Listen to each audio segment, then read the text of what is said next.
बिस्मिल्लाहिर्रहमानिर्रहीम अस्सलाम वालेकुम।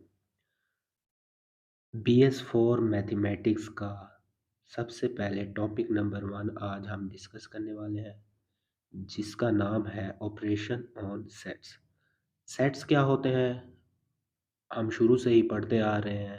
First second third class start से ही हमने पढ़ा है किसको, सेट को। और इसकी डिफाइन किस तरह से होती है? A well defined distinct object. किसका collection? A collection of well defined and distinct object is known as set. ये तो शुरू से ही पढ़ते आ रहे हैं। इसके बाद है यूनियन। यूनियन का भी आप सबको पता होगा, यूनियन किसे कहते हैं? Union of sets. दो सेट्स दिए गए हों हमारे पास ए एंड बी, और दोनों को आपस में मिला दे तो हमारे पास क्या आएगा? यूनियन आएगा। यानी कि ए के एलिमेंट्स फर्ज करें 1 से 5 तक है, और बी के एलिमेंट्स कौन से हैं? 6 से 10 तक। तो हम जब यूनियन लेंगे इनका, ए यूनियन बी में क्या लिखेंगे? कौन कौन सी वैल्यूज़ आएंगी? 1 to 10 तक, यानी कि उन तमाम वैल्यूज़ को लिखेंगे जो कि ए एंड बी में शामिल होंगे। ये क्या हो गया? Union of sets.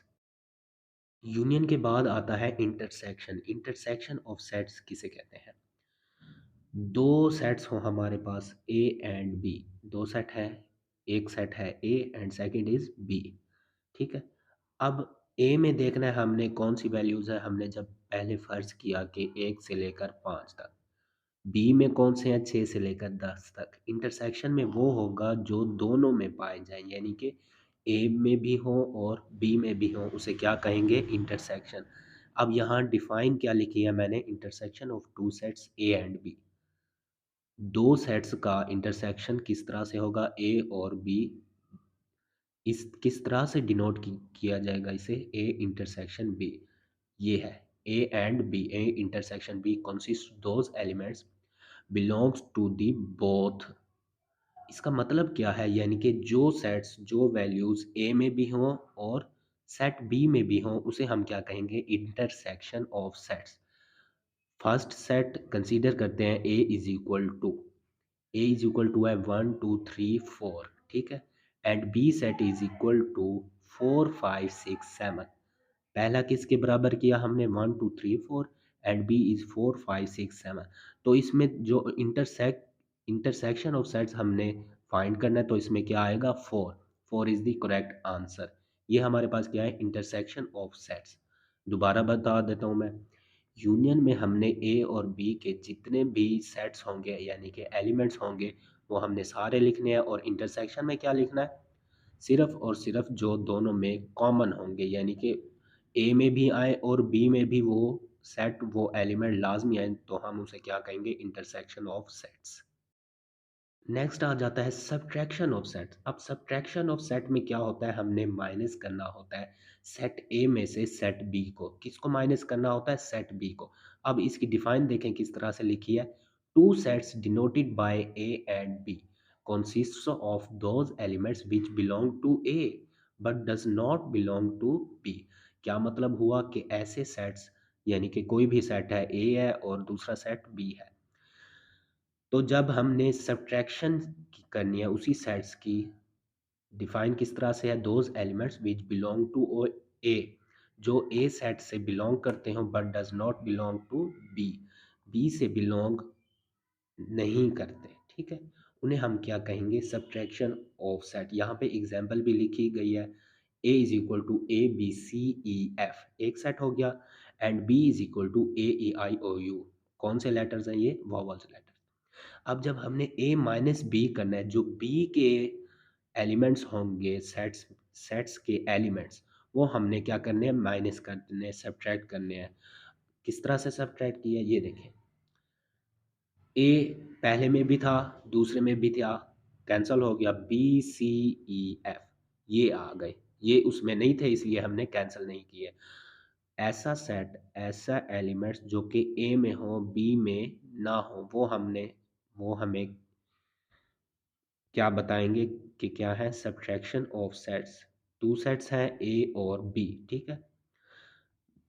ऐसे सेट जो बिलोंग करते हों ए के साथ लेकिन बी में वो ना हो, इसलिए हम उन्हें क्या कहेंगे, सब्ट्रैक्शन ऑफ सेट्स। देखें, ए बी सी ई एफ, ठीक है, इसमें ए भी था, इसमें ए भी है, ये कैंसल आउट हो जाएंगे। अब जो ए के एलिमेंट्स हैं, सिर्फ ए के हमने देखने हैं, बाकी कितने बचे, बी सी ई एफ, तो ये हमने क्या करना है, इसी में लिख देना है। यहाँ पे ई भी था, ई हमने क्यों नहीं लिखा, क्योंकि यहाँ भी है ई, आपस में कैंसल हो गए, ठीक है। इसके बाद देख लेते हैं कंप्लीमेंट ऑफ सेट। कंप्लीमेंट किसे कहते हैं, ए का कंप्लीमेंट फाइंड करना है तो हम क्या करेंगे, यू में से उसी सेट को माइनस कर देना है, जिसका भी कंप्लीमेंट ले रहे होंगे उसी को हमने क्या करना है, माइनस कर देना है। लेटर ए है हमारे पास 1 2 3 2 10 माइनस ए। अब ए का कंप्लीमेंट ले रहे हैं तो क्या करेंगे, you minus A.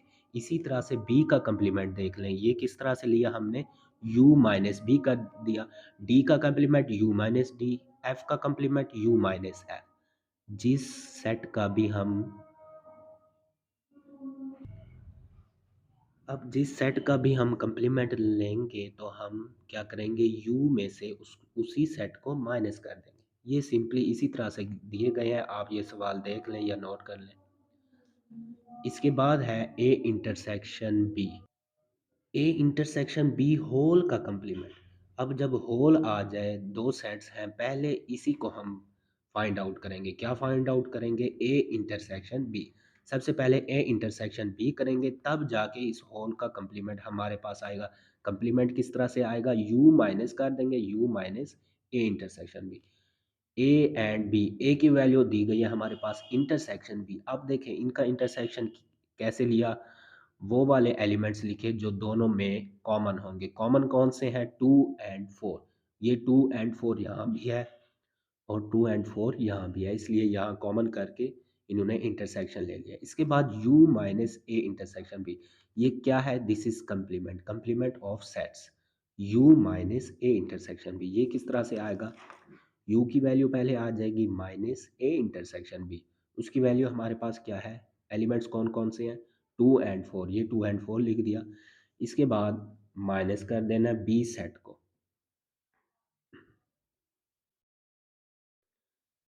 B set को जब माइनस करेंगे तो क्या आया हमारे पास, ये सेट आ गया 1 3 5 6 7, यानी कि इन दोनों को माइनस कर दिया, 2 और 4 कैंसल आउट हो जाएंगे, बाकी जो वैल्यू बचेगी यू में से वो हमारे पास इसमें आ जाएगी आंसर में। ये क्वेश्चन नंबर 9 है, इसे भी हम डिस्कस कर लेते हैं। हमारे पास सेट ए गिवन है, इज इक्वल टू 1 2 3 2 7। अब सवाल क्या है, ए इंटरसेक्शन एम्प्टी सेट, ये एम्प्टी सेट है, is equal to empty set क्या आता है, यानी कि वो कहते हैं प्रूव करें ये कैसे एम्प्टी सेट के बराबर है। ये है खाली सेट, ठीक है। ए इंटरसेक्शन एम्प्टी सेट ये वाला आ गया। ए की जो एलिमेंट्स हैं वो कौन से हैं, 1 2 3 2 7। इंटरसेक्शन ये क्या है, एम्प्टी, फाइव फाइव जिसे कहते हैं, यानी कि खाली सेट है, इसको खाली लिखेंगे। अब जब इंटरसेक्ट करेंगे, कॉमन कॉमन इन दोनों में कोई सेट भी नहीं है, इसीलिए क्या आएगा, खाली सेट आ जाएगा हमारे पास। दूसरा क्या है, A union empty set is equal to A. जब इन दोनों का यूनियन लेंगे तो हमारे पास क्या आएगी, वही वैल्यू ए की आ जाएगी। जब यूनियन लेंगे वही वैल्यू आएगी, जब इंटरसेक्ट करेंगे तो हमारे पास खाली सेट आएगा। और ये भी इसी तरह से है, सवाल क्या दिया गया है, ए इंटरसेक्शन ए का कंप्लीमेंट। कोई भी क्वेश्चन हो उसमें सबसे पहले हमने कंप्लीमेंट फाइंड आउट करना होता है। ए का कंप्लीमेंट लिया, ए का complement is equal to U minus A. पहले भी मैंने आपको आपको बताया कि किसी भी एलिमेंट का जब कंप्लीमेंट लेंगे तो किसी भी सेट का कंप्लीमेंट लेंगे तो उसको क्या करेंगे, यू में से माइनस कर देंगे। यू माइनस ए का कंप्लीमेंट ले रहे हैं, यू की वैल्यू है 1 2 3 2 20, माइनस कर देंगे ए की वैल्यू है 1 से लेकर 7 तक। 1 से लेकर 7 तक तो ये माइनस हो गई, बाकी कौन सी बची, 8 9 10 11, 11 से लेकर आगे 20 तक ये वैल्यूज बच गई, इसलिए ए का कंप्लीमेंट ये आंसर है। अब देखें उन्होंने कहा है ए इंटरसेक्शन ए का कंप्लीमेंट, ये हमने लिखा ए इंटरसेक्शन ए का कंप्लीमेंट। इसमें क्या आया, ए की वैल्यू है 1 से लेकर 7 तक, ठीक है।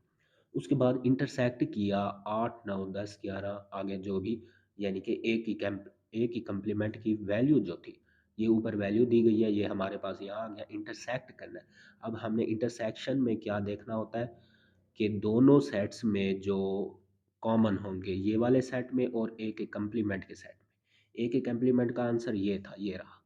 और ए में आपस में देखना है कि कौन सा सेट कॉमन है। इसमें कॉमन कोई भी नहीं है। क्यों नहीं है? क्योंकि यहाँ पे 7 तक दिए गए हैं एलिमेंट्स, और यहाँ पे कौन सी वैल्यूज़ है, 8 से शुरू है 20 तक। हमने तो कॉमन देखना था, दोनों में कॉमन कोई भी नहीं है, इसलिए खाली सेट आंसर किसके बराबर आ गया, left hand side is equal to right hand side. इसके बाद आ जाता है ट्रांसपोज ऑफ अ मैट्रिक्स, और इसी तरह से माइनोर एंड कोफैक्टर, वो हम नेक्स्ट वीडियो में डिस्कस करेंगे।